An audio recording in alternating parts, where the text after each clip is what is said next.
bila mama kwa tabla kwa foto kusipenda wala somela hiyo ndio ndio baba pata Mwana si mamba mti batu wala si mala ngayo wana susu mala batu mondele kusanzira mwana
Oh, l'union de frère Naye. Allez, il y a moi aussi, quelque part là. Après quelques minutes, nous allons débuter avec la cérémonie. Celui-ci indépendant, Corbillard, certains Liboso, Photo Naye Bandi Liboso.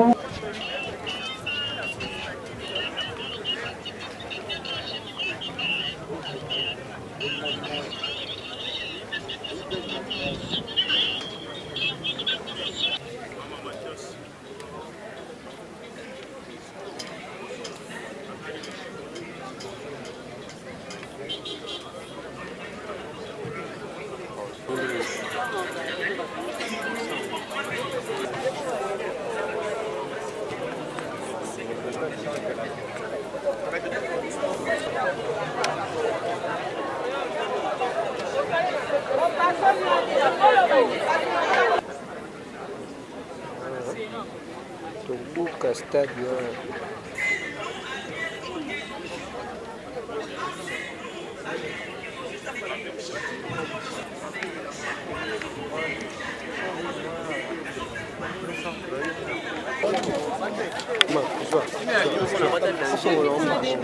Le bas qui te a déjà souci, président Moteno. Papa. Mes condoléances. Merci. Voilà, merci beaucoup. Je crois que tu as déjà la dernière hommage autorisé au rendre le Bonabiso Sousi Bantou, qui représente Sousi Bantou par Nada Master personnellement. C'est une maman, une grande sœur, une collègue. Et puis, Aza peut m'en maman. Aza qui peut m'en presque ma cambodine, c'est une grande sœur qui parlait bien avec ses petits. Elle a eu bien.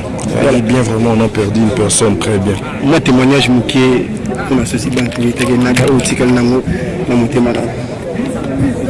je pense déjà que le baron a le témoignage parce que tout le monde, la maman, la master, la grande sœur, la collègue, c'est déjà bien. Ils ont même témoignage de Zahir pour la maman Chako.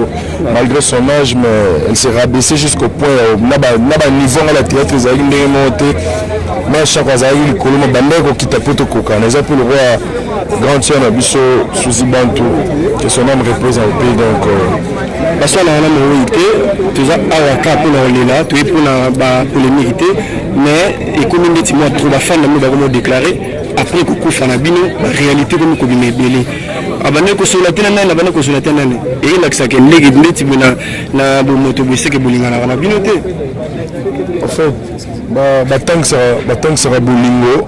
Mais balinga na raté nde batangisa parce que bizarre ba musu batangi na ça court moi ça éducation à la vie hein, une éducation civique et morale voilà. Je pense on expliquer comment vivre avec les autres mais sinon celui mutu au salle noté nde batangisa qui vous en avez pour dire quoi bolingo est volontaire mutu. Donc ce n'est pas ici qu'on va commencer à parler que nana lingi nanité mutu alingaka batu les éducation na ye za pe volonté na ye mutu alingaka te za na matanga tende to changer mais jusqu'à présent et par ngai collègue na biso grand sœur na biso Suzy Bantu na banda mon peu trop conflictualité azali pe rancunière te na éviter vraiment. Voilà, parce que tout le monde a bien mis ça là. Ouais. Sur la télé, frère. Émission est dépendante de moi, contenu mais moi titre. Il y a un petit peu de fin de non, si tu bien, la matin. Faut pas qu'il y ait un ligne, pour ça peut. Aujourd'hui, tout le monde a intérêt à ce gars au film pour batailler la film, il sera au commissar, et pas la mamingité. Il y a un moment jusqu'au point que tout le monde a un peu méchant quoi. C'est ça. Ça m'a pas mais le lox le coup ma recharge le coup de caractère ça peut pour la personne qui habite pas comment va se gagner pas pour bien na mu déjà sur la fin du mois deuxième tour de l'année azata ça le roi na biso de ba ça ini ba ba yi ba wele comme ba wele moi ba wele même na biso souci même na biso souci za qui na kinde comprendre les écoutes na mutu to éviter soit to fandi biso nyonso ba comédie to tout nzambe nani okatelaki mikolo tim koloni pour mukolo mutawozwali comme moi quand j'étais malade on m'a posé tant de questions que nani abwakeli mutu te ba artiste comédie ba pourquoi donc t'avais le thème to kufa te pour battre les artistes non il faut que ça marche c'est que ça marche parce que les gens qui ont des collègues non plus liboso parce que bateau nous sur bateau ici cimetière bazar artiste te ba comédien te c'est ça donc c'est ça merci. OK.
vraiment naosomba bilamba moko awa tablaki ofoto kosipena wana sombela yo naonatalokoya bamapata Nunca se mamba muti. Olha esse mano, maior é isso, mano. Batu, mondele. Mondele tina kati. Mama ina na baba kola tani.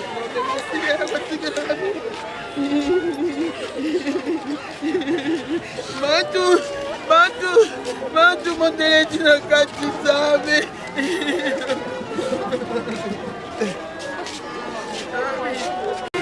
Kwanza bakitozonga na osala opération sa cicatrice. Osala opération sa cicatrice.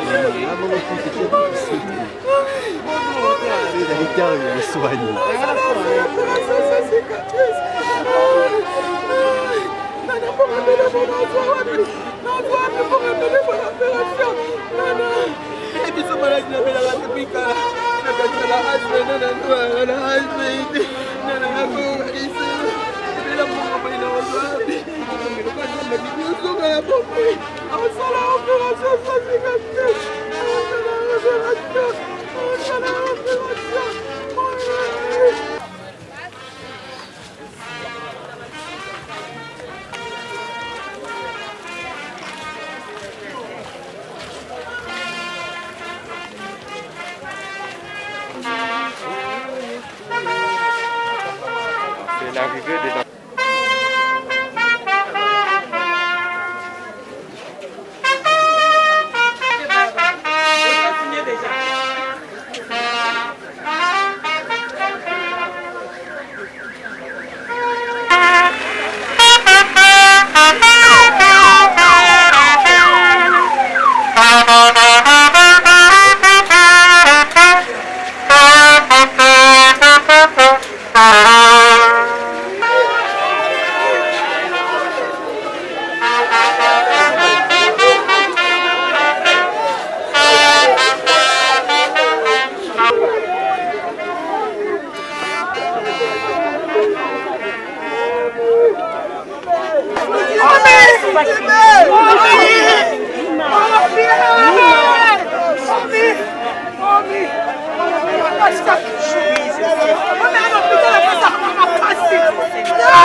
de libérer d'Atika à la cour Awa libre.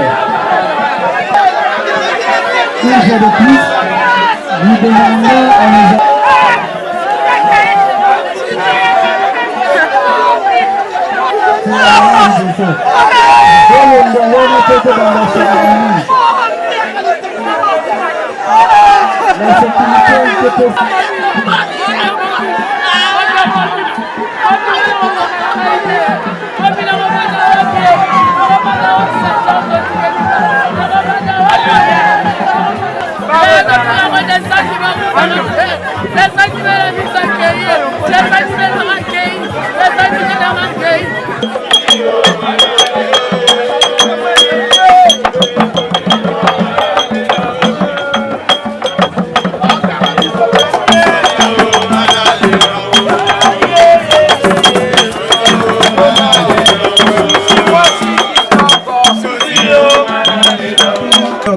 a prié pour Nabino et on a vécu la main de Dieu. J'aimerais exhorter tout un chacun de nous pendant au moins 5 minutes sur un verset. C'est le verset des Psaumes, chapitre 90, le verset 12. Natangi na komo na Yesu Christ. Sogura mo Christ ozongi amen. Enseigne-nous à bien compter nos jours enfin que nous appliquons nos cœurs à la sagesse. Et ça psaume, il y a Moïse, lui qui fut un grand prophète de Dieu, Adam Molina Nzambe, à Kaboli Bamaï, il a écouté Dieu par le buisson ardent, mais il y a un loko moko Moïse a sosolaté durant parcours na Mobimba, et ça koye kola kotanga mikolo. Est-ce que koye kola bana voisin tu n'es pas éternel sur la terre? Est-ce que kola belaye tu n'es pas éternel sur la terre?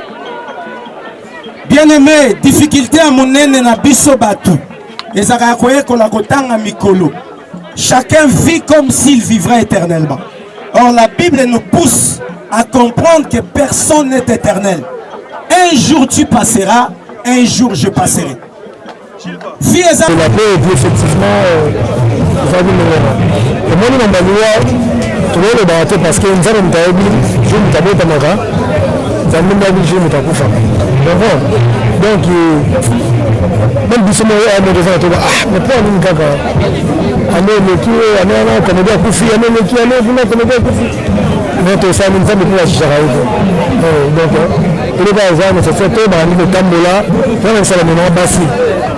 Parce que le théâtre pour rien, c'est même pas le théâtre, dans la basse. Dans le théâtre, qui sont mis sur lui, pour l'imana, comment on dit, pour l'imana, qui le mbanda, la moitella, la chèque, les hommes, le théâtre. Alors, c'est des arrations de monde américain, des arrations de polymésate. Alors, dans le monde, si on est dans sa bonne, il faut la comprendre. Tout le monde a souci, et il est souci à ça. Comment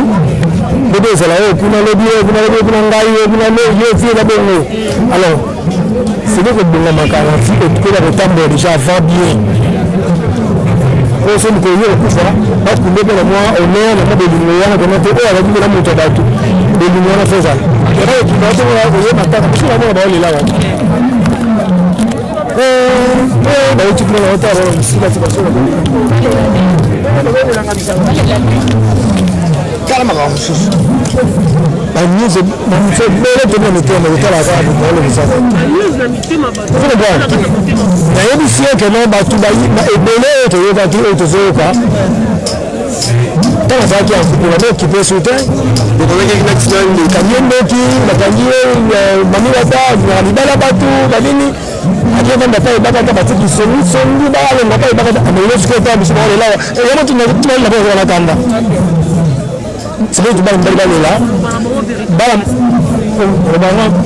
Ça va, Michel Angate.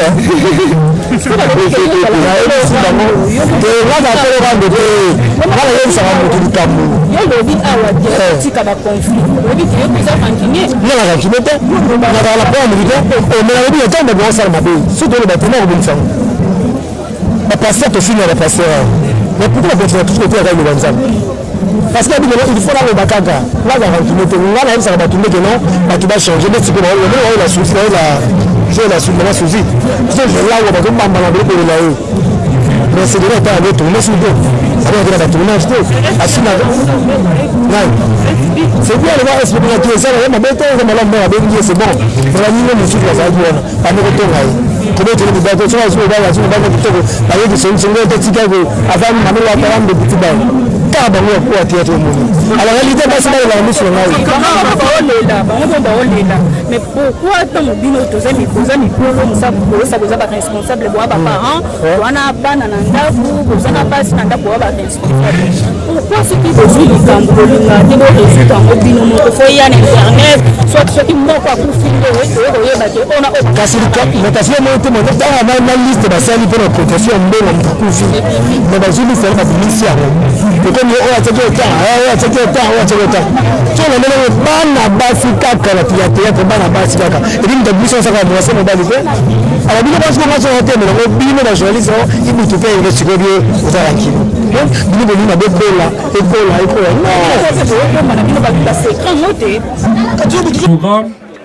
nous passons directement au témoignage. Nous allons appeler un membre de la famille, un collègue donc, un artiste, comédien. Nous commençons par un membre de la famille. Il s'agit de Kilo Bassaswa. Kilo Bassaswa et qui par rapport à Suzy. Kilo Bassaswa, il passe à Zali Moko, ya Bana, Nakati, Libota. Oyo Pen de Gonabiso Suzy à Bokola. Voilà, nous invitons Kilo Bassaswa Lipasa qui était loin en Angola, mais qui a dit il faut aller rendre hommage à Oya Yendeko.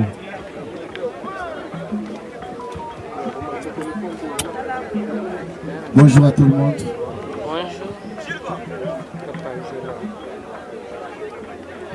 Ils ont passé Suzy Bantou. Suzy Bantou. Azali Moko ya baleki ya papa wa Botibiso. Tozali parmi bana oyo yépe à Bokoli où on a passé de bons moments avec notre tante. Il y a des fois, il y a beaucoup d'artistes au Baza Awa. Bayebi Bisote, mais grâce à Tantine Abisso Suzy, Bayebi Biso. Nous fêtons notre anniversaire le 25 décembre. L'artiste est belé, c'est la Abisso vidéo, mais Bayebi Bisote. C'est grâce à Tantine Abisso Suzy. Azali, Maman Moko, il y a monté ma boboto. Yé, Aben Abisso Tata. Soka benga itata ngape na zomi saka tata to sali ndeni tata naza posa na mona yo ata nazaki na musala na okata musala na oyambangu na papa na tata Suzy Bantou azali ebele pour na biso azali vraiment ebele pour na biso 2016 on avait perdu notre papa. Suzy Bantou était déplacé avec son équipe au Bayaki pour rendre le papa la BCP dernier hommage. Ça nous a marqué, c'est de Utaki, Libanda et Mboka Toyaki, mais tout le monde y est à même équipe na Bas Congo, Bayaki Poto Kunda Papa. Les lobbies sont peut-être au Tigi, Libanda et Mboka Toyaki pour rendre le dernier hommage. Suzy Bantou Azali, Tata Mwasi Nabiso, Azali Nyoso pour Nabiso. Nous sommes des jumeaux. Mon jumeau s'appelle Vox. Yé akoma ki lobby autaki directement Angola akoma ki lobby ils a passé que pour ça tata Mwasi ya boye tata Mwasi logo ya marque asilingate mais ce gars orienté en peso ba directif nous souhaite le tout droit atala HD non na mon attente dans la place à Siligité. Il y a des gens oyo toyebi bango il y a longtemps.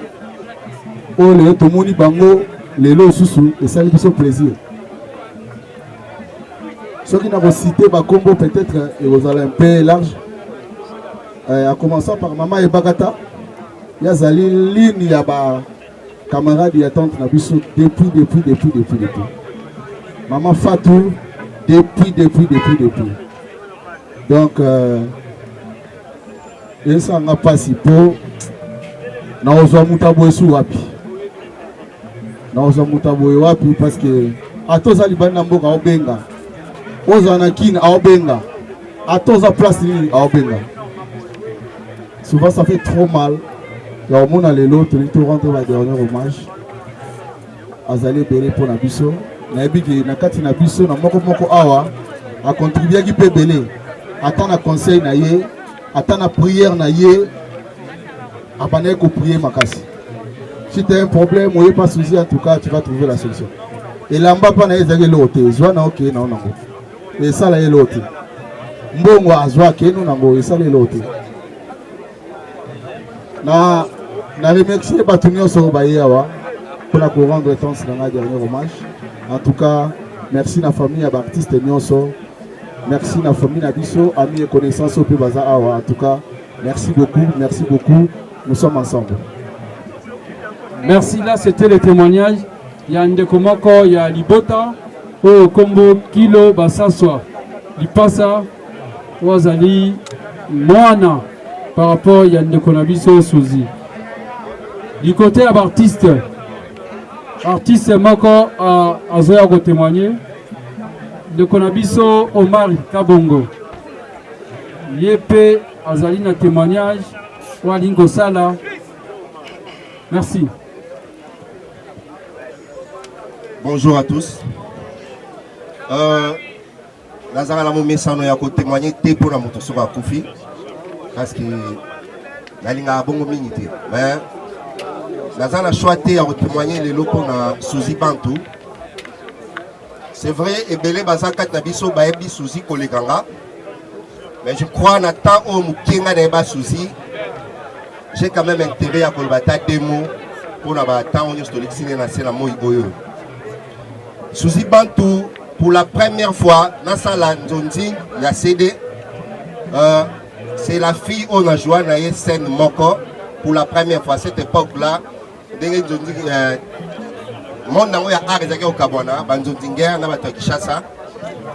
c'était Serre Yaliboso qui se retrouvait dans la scène Nzondi. C'est comme si tu es déjà kala. On a Mario parce qu'il y a cette époque-là, il y a Kaka Kishasa. Mais il y a un succès ma casse la poteau. Mais ce jour-là, qu'on se retrouve dans la scène, nous sommes très à l'aise parce qu'il y a un maquinage dans Bolimonios, y compris dès qu'on a vu sur miel, fifi miel en Turquie. Donc, et après ça, donc comment on a sous le roi Bandeko. Peut-être que tu as quelques heures au là, Suzy, tu as passé par moment où tu s'ennuyer. Donc, il faut faire dans la vie quelque part. Si X temps avec le chauffeur de mobile aux oreilles à Zongissier. Et si on a quelqu'un qui a quoi Suzy, où est-ce que moi, dans Cassina Outiawa, Suzy, si on a quelqu'un qui a accès dans la chambre, si on a mon t-shirt, où est loco, où montre, si on a dit, oh non, vraiment, on a perdu une sœur. C'est vrai, nous avons ma bête. Mais Suzy a dans mon thème à Kolinga Bato. Que son âme repose en paix. Merci beaucoup.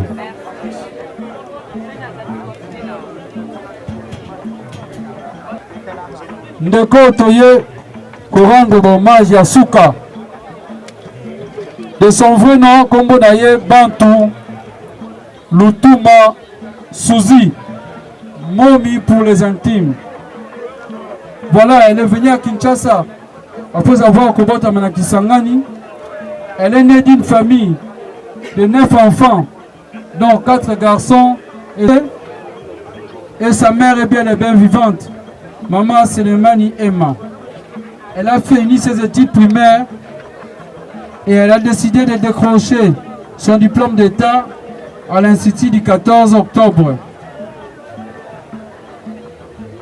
Hormis son diplôme, Suzy Bantu a suivi plusieurs formations dans différents domaines. Elle était une femme intelligente, là c'est sans commentaire, gentille.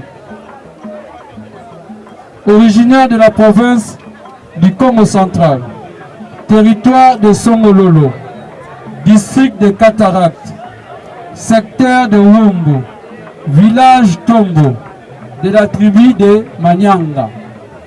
C'était une Munyanga.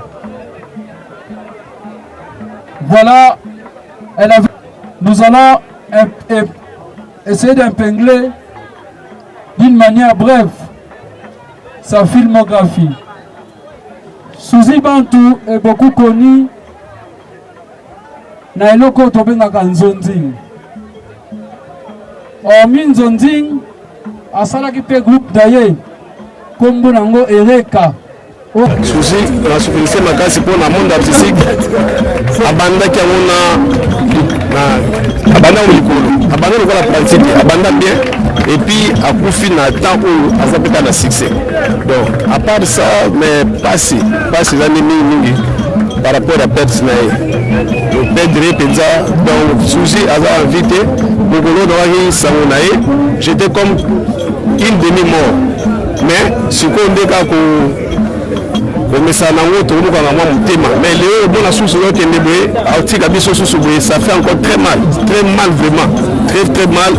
Donc on peut supporter mais c'est ça. Tu as dit le parcours qui témoignage aux enfants de ce souci et puis beaucoup de temps souci de la scène ils allaient nous expliquer là souci de temps là internet déjà na baba ndunga qui quit de temps na bango na bandondo qui nous a eu na biso alors à part ça tu écoutes un monde artistique na ba place belé et puis souci sur le monde artistique à na contact na ba belé ba producteur ba partenaire ba sponsor ba acteur sous ba président donc après ça na ba monde ya ba tupé belé donc bien que na ba dem sali boso na mais pembe na pas avec apport makasi na niveau déjà ndako c'était la tata moi ça ba nanga bon souci e ba tout secret nanga attends tout à 100% mais au moins on peut témoignage dans 80%. Donc c'est une serre pour moi.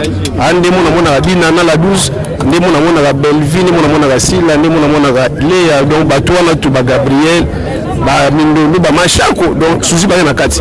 Donc bateau de ba secret mon penda où il y a part le théâtre, de la deuxième vie. Voilà. Le témoignage on peut ça ma, souci ça qui bien, souci avec le bateau.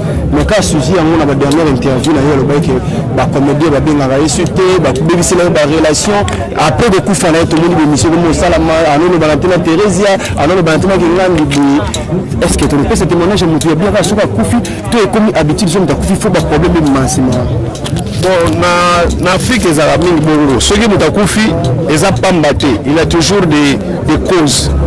Pour déjà africain na vie na azana esprit pas vitaliste donc à vivre éternellement ya ngona sunda kufi to kamwaka mais eza dango no baliweza destin ya mututu baba zana vie baba kufi ba pe ba problème ba pe na ba kamna ba mususu mais ba kufi pété musu baza ba vie baza na normal alors ya souzi eza ka attendre ko meka kufa mais et ça te pour aller voir des avec des rancunières elle se fâchait plus vite là c'est vrai alors c'est comme ma casse mais malade on a alors tout le monde a battu alors provoqué mais dans monde de camarades ba ami et ça a bon nous sommes là tout le monde nous sommes là mais des fois aussi que ça différent bon c'est que bien la fin on quand même à bon ça qui n'a à bon ça qui d'ailleurs la plupart des gens ont maintenant on a avant-plan donc il y a pas un problème chez nous bah nous a été mon père quand même casse pas casser quand il a tout banaga mike bonnet quand on a différent est-ce que et possible moi je peux dire que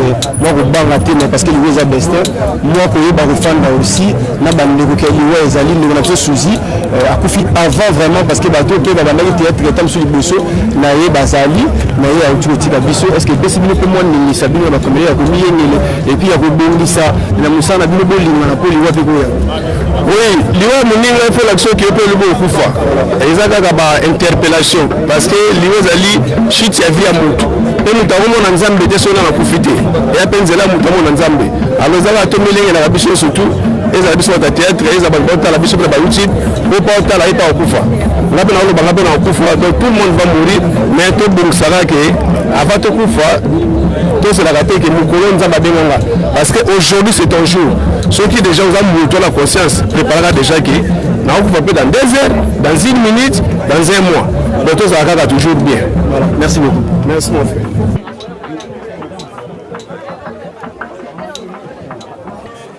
De déballer les tupultudes qui freinent notre envol. Mais est-ce que c'est nécessaire? Est-ce que c'est le moment? Je ne pense pas. Sentons-nous à l'aise maintenant.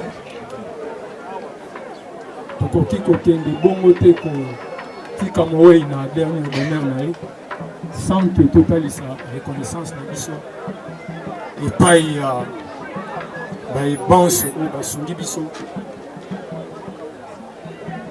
pour être lelo cérémonie ça peut-être que nous encore mais comme en français ba lobi tous on est tout au même bandi nani ko remercier na nzambe ko za mettre à temps et à circonstance oui à permettre to bungisa leki kwaza leki tonanga zambo apesaki pe yazu bandi nang kotonda parce que yenda décidé bon mais le col ensemble moi on a raté to tokoki kosuka kaka koremercie nzambe esengeli toremercie bato tozovivre na bango ensemble oyo batiaki pierre na bango de façon ke événement oyo ekoka kosalama yango nabandi nanu koremercie famille chrétienne na ye famille spirituelle qui est son pasteur papa na biso apôtre Pierre mpe communauté mobimba ya Refidine mpona soutien spirituel soutien financier soutien na makambo ebele nakoremercie lisusu fondation ya mama Denise Naker oyo asungaki biso mpe na remercier famille professionnelle na ye oyo ezali corporation ya bacomédien vraiment batikaki biso te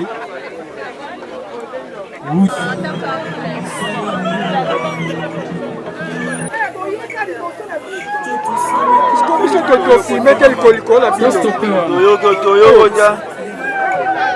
ya bota tv toboye makaya tv te eza match te yake te ebembede yakomonaki yango elingo nango ndenge. Là c'est la grande famille Bantou.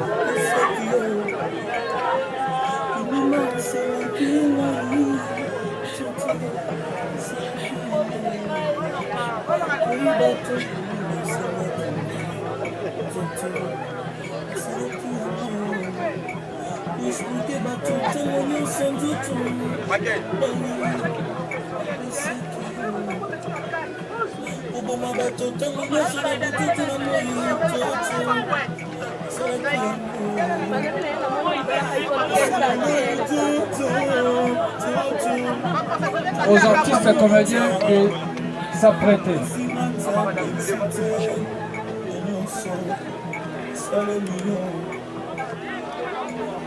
Maman aimée, attendez Babenga Ebina.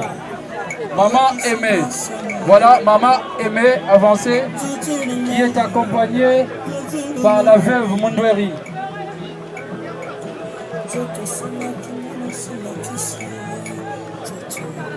Maintenant, nous allons inviter Vito.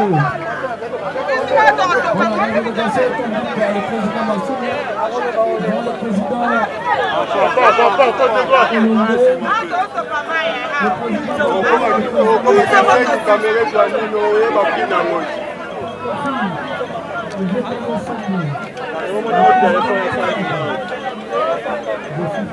Caméra soit maïno comme il fait qui est na batatia mtema wa kisa auna lobaka te bomaka eloko na ngai omona sioso naza nani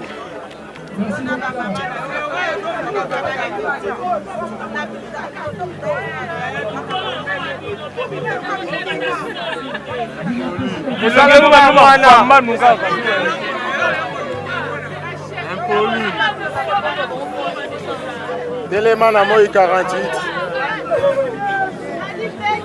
Chaque coup doit bien dire. Téléman à moi. Attends, fini. Aïe. Vous faites pas autant ce matin, maintenant tu vas filmer. Attends, Samsung a rien à monter.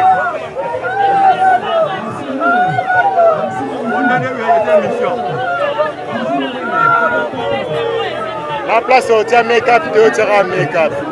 Attends, batanga. Make-up na moi ici. Make-up est La Pérou. on dit qu'on a normal.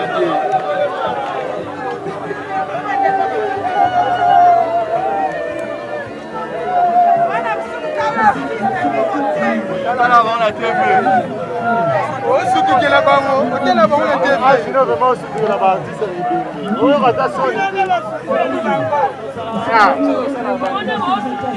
biso tozala bango te biso tozala bango naza producteur koleka mobali na yo bana mibali te moto afinga mibali abala te moto afinga mibali abala te yo finga mibali mobala moke akalaka Tata Maman, si on a plus bien, si on a filmé, on a aussi un peu pas mal à TV.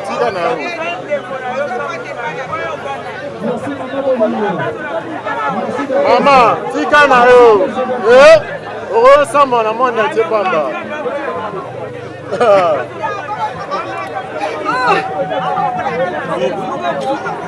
Merci beaucoup, Julien, d'être là.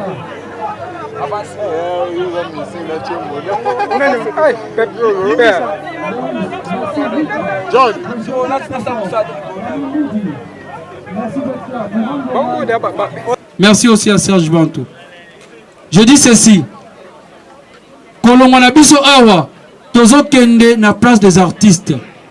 Et si kawapi, tozo dévoiler plaque honorifique ya Moninga Nabiso, ya Moussala. On les a purement artistiques. L'artiste c'est tout qui nous a ébélé. Maman et la famille Peboya, parce qu'on doit dévoiler plaque honorifique à moi Nabino. Avec la permission, il y a famille, ainsi que l'autorisation, il y a comité d'organisation. Il y a obsèque Oyo, bah Tindina passé message Oyo. Lorsque la famille a fait ça, après 45 jours, comme nous savons, à partir de après 45 jours, il y a Rotikanderonabiso, Souzi, Nanda Kunae Asuka, les artistes et comédiens se sont cotisés. Et ont décidé d'offrir Pierre Tombal Moko Nande Kunabango Souzi Bantou. Ça c'est l'apport de tous les artistes et comédiens. Pour éviter ceux qui te disent Pierre Tombal les aura au temps et comme c'est difficile. C'est pour cela que le comité d'organisation a décidé déjà à offrir Pierre Tombal pour Nande Kunabiso Souzi. Hormis les artistes et comédiens Moussoussou. Donc il y aura, si tout va bien, 2 Pierre Tombal Oko Salama. Parce que les artistes et comédiens se sont cotisés et va offrir Ndogonabango Pierre Tombal Wana. Hormis cela, parce qu'il s'agit d'artistes. Souzi est parti dans l'honneur. Pourquoi dans l'honneur? À Koufi na Mwana Biso. Ça, c'est pas seulement le mois de la femme. C'est le mois d'artistes et comédiens. Chaque le 27 mars, le monde entier va célébrer la journée internationale et théâtre. Il y a tout Oyo. Artistes et comédiens Nyonso. Président. To sensibiliser Bactère Nabiso Nyonso. Pour jouer voilà, tu honorer peu mémoire, il y a entre autres Souzi Bantou. Sensibiliser l'artiste. Artistes et comédiens Nyonso sans exception. Tous le 23 dans l'atelier de formation na Wallonie-Bruxelles. Appelez pour vous inscrire parce que le nombre est limité. Le 27, nous célébrons le 26. Tous à la ébélé. Passez dans le bureau na Bisso. Où ils ont mis na 3e niveau, il y a immeuble Piedmag sur Victoire et Kangama dans l'hôtel Bianca. Pour nous retirer le t-shirt Biloko Nyonso. Où ils sont pour la journée. C'est notre fête. Nous célébrons dimanche le 26. Tous à la ébélé. Jeune, Miko, Bisso Nyonso, parce que c'est notre fête. Et puis, jouer à notre honoré, Bandegona Bisso, Batika Bisso, Pe Makambu, ébélé. Voilà, avec respect, nous allons demander au pasteur Aya Kotika Kolomanabiso Awa, place des artistes, plutôt que des cimetières, na maboko ya Nzambe. Peu d'artistes, Bisso Nyonso Zara Torotelema. Tu déplacer avant cercueil vivant. Et cercueil vivant, tu dois applaudir kaka. Si cercueil vivant, tu dois applaudir. Parce que c'est un artiste. Elle mérite des applaudissements par rapport à Moussa Naï Assay. La place des artistes, le président Rock est là. Rock au Kamabiso, na Miloulou, la place des artistes. À tout Seigneur, tout honneur, si nous pouvons nous tenir debout pour clôturer. Il peut aux alliés au Télémi, parce qu'après en haut, car en la position aux alliés, on va permettre na aussi ma cercueil, batombola po, ba memango na corbillard. On va prier. Nous te sommes infiniment reconnaissants. Tout ce qui a été cérémonie oyo et kanana kimia, tu nous as fait grâce. Tout ce qui est au symbole dans le boko pour que ceux qui sont dans le comité qui a organisé les obsèques ya Mama Suzy bazwa ba moyen o elongo ba mi poete mwana na yo azala honoré. Tu nous as exaucé, nous te sommes infiniment reconnaissants. Awankolo tozokende na cimetière kolandisama na itinéraire donné par le modérateur, nous nous recommandons entre tes saintes mains. La Bible déclare, ce que tu détiens entre tes mains, personne ne peut les ravir. Sois Père, Motambwisi ya manso, que tes anges nous précèdent, qui nous bisika tokoye bakotika nzoto amoe pona libela, ezala bozongi na biso, ezala kokutana na famille pona tina ben consolation, que ta présence est couronnée nyonso pour la gloire de ton nom. Toute œuvre maléfique liée aux accidents, n'a-ba incident, tout élémeli au nom de Jésus-Christ. Et nous prions, Père, que tu puisses te manifester puissamment. À la fin de toutes choses, nous ne cesserons jamais de te remettre la gloire. À toi seul honneur et gloire, pour le siècle des siècles. Ainsi nous avons prié. Amen. Merci.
Mama Bantu.